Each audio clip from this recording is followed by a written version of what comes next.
મને છેલ્લા 1 વર્ષથી 2 વર્ષથી કે 3 વર્ષથી ડાયાબિટીસ છે અને એ માટે હું સામાન્ય ડોઝની દવા લઉં છું.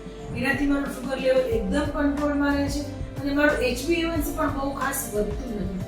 તો પછી મારે શા માટે ડાયાબિટીસ રિવર્સ કરવાની પ્રયોજનમાં પડવું જોઈએ? નમસ્કાર, હું છું હરિતા અડવરિયુ ઇઝીક્યોર ક્લિનિકથી. આજે આપણે એક ઊંડાણથી ચર્ચા કરીશું કે તમારે શા માટે ડાયાબિટીસ રિવર્સ કરવું જોઈએ.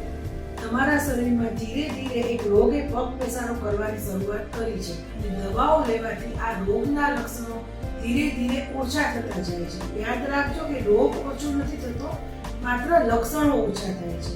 તો તમે મને જવાબ આપો કે આ લક્ષણોને ધીરે ધીરે નાબૂદ કરવા જરૂરી છે કે રોગને જ મૂળમાંથી નાબૂદ કરવો જરૂરી છે? અહીં હું એક ઉદાહરણ આપવા ચાહીશ. માની લો કે તમને તાવ આવે છે, માથું દુખે છે, તમે એના માટે દવાઓ લેવો છો, તમને સારું થઈ જાય છે. આવું તમને 1 દિવસ, 2 દિવસ, 3 દિવસ થાય છે, પછી પણ તમને આ કન્ટિન્યુ રહે છે, આઈધર માથું દુખવાનું કે પછી તાવ આવવાનું, તો ડાયરેક્ટ તમે ડોક્ટર પાસે જશો 4થા થી 5મા દિવસે અને ડોક્ટરને પૂછશો કે મારું આમ થવાનું કારણ શું છે.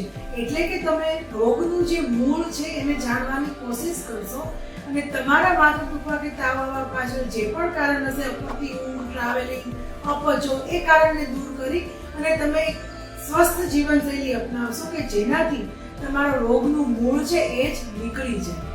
તો આખી જિંદગી ડાયાબિટીસ માટે દવાઓ ઉપર ડિપેન્ડ રહીને તમે સ્લો પોઈઝન ગણાતા આ રોગ માટે બેદરકાર કઈ રીતે રહી શકો?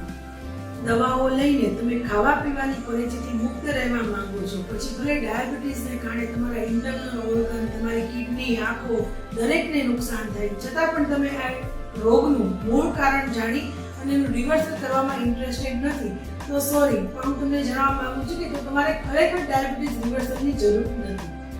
પણ આજની આ માહિતી પછી તમને એ વાત રિયલાઇઝ થયું હોય કે ઉધઈ જેવા ગણાતા આ રોગને દવાઓ લઈને પડાય નહીં, પણ એનું મૂળ જાણી અને એને શરીરમાંથી બહાર ફેંકાય, તો અવશ્ય તમે મને મેસેજ, ફોન કે કોઈ પણ રીતે અમારો કોન્ટેક્ટ કરી શકો છો. કારણ કે અમે 13 વર્ષથી લઈને 70 વર્ષ સુધીના ઘણા બધા લોકોનું સક્સેસફુલી ડાયાબિટીસ રિવર્સ કરી ચૂક્યા છીએ અને હું ઈચ્છું છું કે આમાં આગળ તમારું પણ નામ હોય. Thank you very much.